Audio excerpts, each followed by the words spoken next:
The murder of Steven Jacobo has taken quite a few legal twists and turns. Steven was shot in November 2022 while celebrating his 18th birthday at an apartment in Mesa. Joe Rim, now 23 years old, was arrested days later.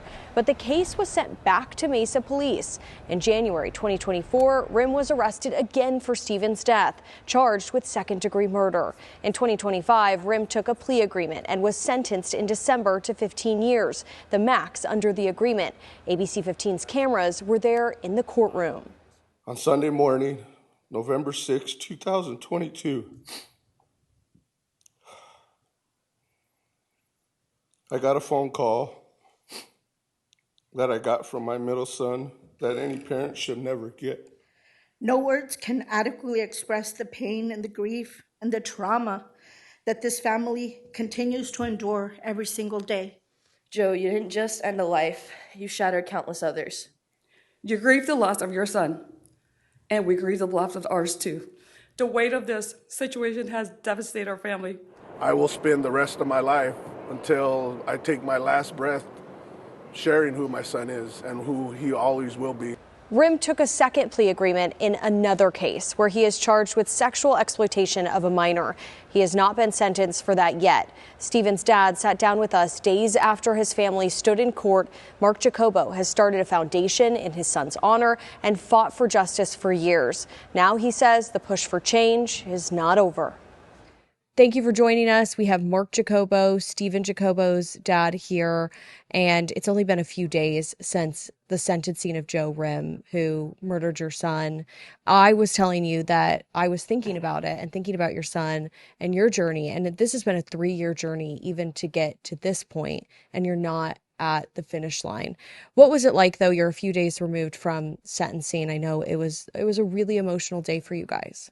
It was there all every day, getting to wake up and prepare ourselves to see the person that took my son away. It's no way to prepare. This day especially was definitely harder than ever, than all the other times that we've had to go to court. A couple days before Friday, my sons had, we sat and they didn't know how to prepare themselves, and all I could tell them is there is no preparation. All we have to do is build our strength that we could possibly get, use our son, our brother, our son, Steven, to come forward and fight as a family and let our emotions out and our pain, because Joe Rim and his family deserves to hear it, and as far as my middle son, Dominic, he's never been to a court case. He doesn't like talking about it. He has that struggle like Steven's mom, doesn't like to talk, doesn't like to be on camera. But he was afraid. He was afraid that his emotions could ruin the case. And I told him the case it is what it is. But, you just got the state understands you're in pain. Like we're dealing with somebody's life here. And he needs to express to Joe Rim and his family his pain and his anger. And he did well. Everybody did well. Our family did well. Everybody that came to speak, our supporters, Steven's friends, family, everybody that attended, I couldn't have it go any more perfect than what it did. We're going to return to sentencing here in a few questions, okay. But I also want you to take me back November 2022. That is when this all started. A few days later, Joe Rim was actually arrested, and then the case was sent back to Mesa police. What was that waiting like for him to be arrested and then not arrested again until January 2024? And prosecutors are saying that he posted online. And I mean, what was that like as a family? Oh, let me tell you, me as a father, like I've learned and I've seen, everybody deals with it different. Even me, Steven's mom, and my sons, we all do it. We all deal with it different. Me personally, I had to know exactly what happened to my son, details, everything. And it was rough. It was a rough road to show up to the crime scene, to wait hours at the crime scene to finally say that my son was no longer with us. But to know who did it right away and know pictures and everything, not that I was relieved, but I was not worried that I didn't have to worry about that part. But it was not that easy. Like I said, he got arrested like 4 days after. I went to the arraignment hearing early in the morning, and to know that very next day the state of Arizona released him based off of, the police report not being strong detail enough. But to see posts, people that follow Joe Rim on social media send me videos of his post on Instagram that was just showboating, saying he bailed, which he didn't. He got let go. And just to have a human being kind of laugh and joke about not only taking somebody's life away, but my son, I'll be honest with you, it was very hard to retaliate. It was very hard to just hold back and not just take it in my own hands, because that was my son he took away. And to laugh at that, again, I felt he was, the state or the Mesa police were doing what they were doing. And then it just went all downhill. It was hard to keep in communication with the detectives. The news did great by keeping me informed of what's going on. And it's sad that the news gave me more information faster than the detectives. Mesa Police Department, I never got a victim's advocate appointed to me until he finally got arrested, and I got a victim's advocate from the state. But it was just a year of just constant up and down. Finally get him behind bars, off the streets. It was a relief, but to get that final phone call from the detective of Mesa Police thanking me for being a strong, supportive person, I kind of took that as like a slap in the face. But then he finally explained to me that their normal family doesn't want to hear about it, doesn't care about the case, because they're in so much pain they could care less. I couldn't do that. I couldn't just sit there and let the state, decide what happens to my son. And I had to. And part of that, I know you've been working with police departments trying to improve maybe that communication. And you have also worked in honor of your son. I know, we reconnected again at a conversation about teen violence. Talk about the work you're doing to honor Steven. I did do for the city of Mesa, I think it was the detectives department. I did a kind of like a class for showing empathy towards victims. Because again, I understand police are there to protect, but when you're approaching a victim and telling, and a victim shows up to know that their loved one is gone, like my main thing that I expressed to the city of Mesa or the Mesa Police Department that day is put your heart in front of the badge for those victims. There's no reason to put the badge in front of your heart when you're approaching a victim that doesn't know how to react. Because I get all the time, what do I do? And it's like, you have to do what you feel you need to do, however you need to react. There's not a wrong way. I do the way because that's what keeps me, I guess, alive, is the support, telling my son's story. And it's something that I need to do because what my family's going through till this day, what I'm going through, it's a must that I express to other families, to express to families that our children aren't promised tomorrow. With the state justice system, there is no support, and it's something that I need to do because that's who my son is. If you would have met my son, you would have been his best friend as soon as he smiled at you, as soon as you heard his voice. All three of my boys are so respectful. And if my son was still here, I wouldn't be the person I am today. So I use my son's energy, his happiness and love to continue on with his legacy and help others, because that's what he did every day. He loved life. He loved meeting people. He loved brightening everybody's day. And like I tell people all the time, it's unfortunate. Everybody says their kids are the most specialists and they're amazing, but it took my son to lose my son to realize how truly special and amazing he was from hearing all his stories till this day about who he is. In the midst of all of this, after Joe Rim was arrested, he was then charged again with exploitation of a minor. Mm-hmm. And we sat down and had a conversation about that. That case is not over yet. We were talking about that. He was not sentenced for it, has taken a plea agreement. When all of that came into the mix, on top of everything else, what were your thoughts then? Like I said, when it came to now going from the dealing with the Mesa Police Department, now dealing with the state, I never realized how many ups and downs it would be of our family feeling great, justice is going to be served, and we'd get kicked in the stomach again, and great, it's getting positive again, and then getting kicked in the stomach again.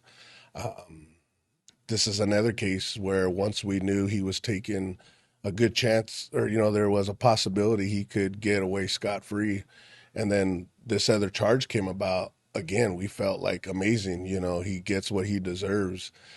But again, it's like, to have the state charge him with 10 or more counts of sexual exploitation could range up to 10 to 20 years per count. Joe Rim was looking at 100 to 200 years.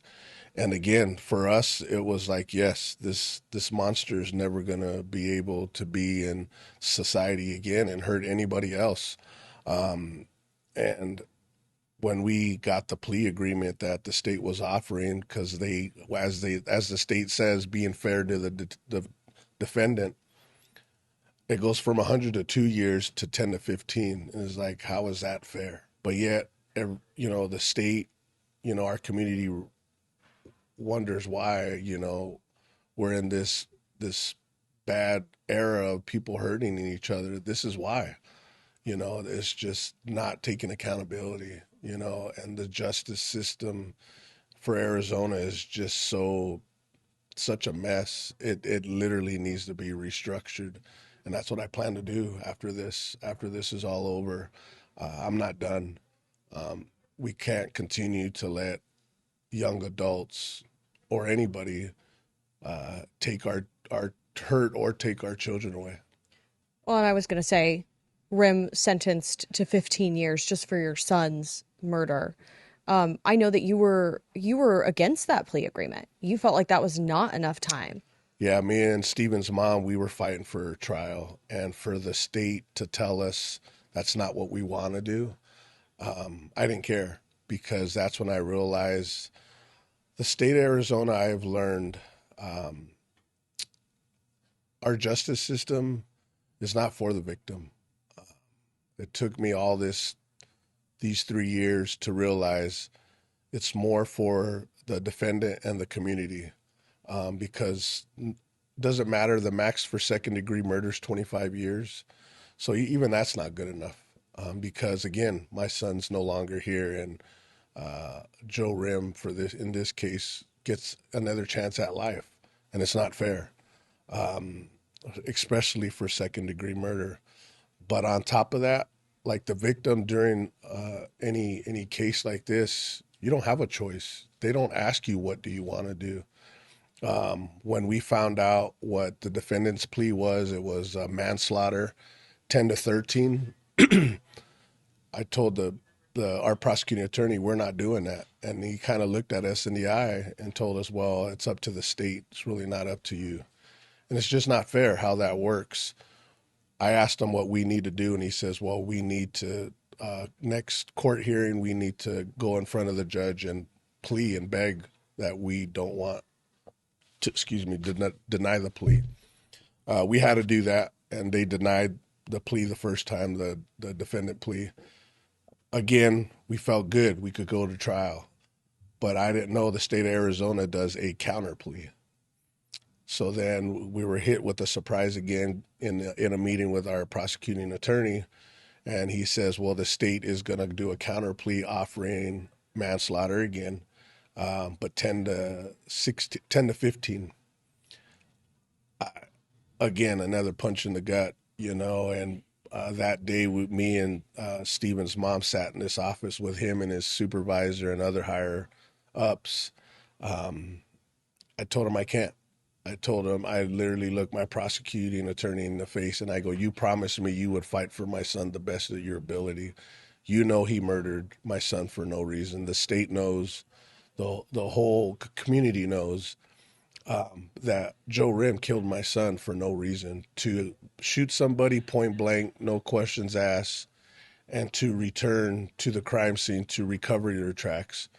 Not only did he see my son fighting for his life when he ran away, but to re-enter the apartment and still see my son laying there, not to help, but to find the casing and tell everybody in the apartment that was still there not to call the police. He knows what he did. And I know there's been now kind of a developing conversation about not only people that are on probation, but people that are being sentenced and what are the penalties. I know, you said you're going to fight for that.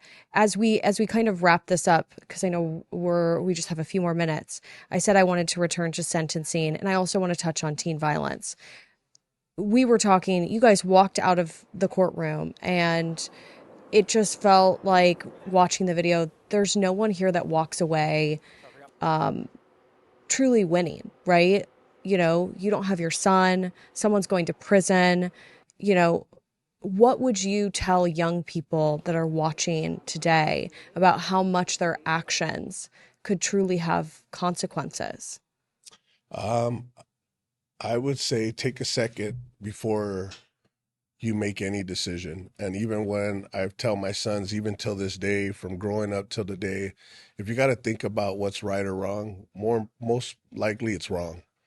Take a second before you make that final decision. Because one thing that I've noticed this whole year going to court, seeing Joe Rim, he always had that tough kind of attitude.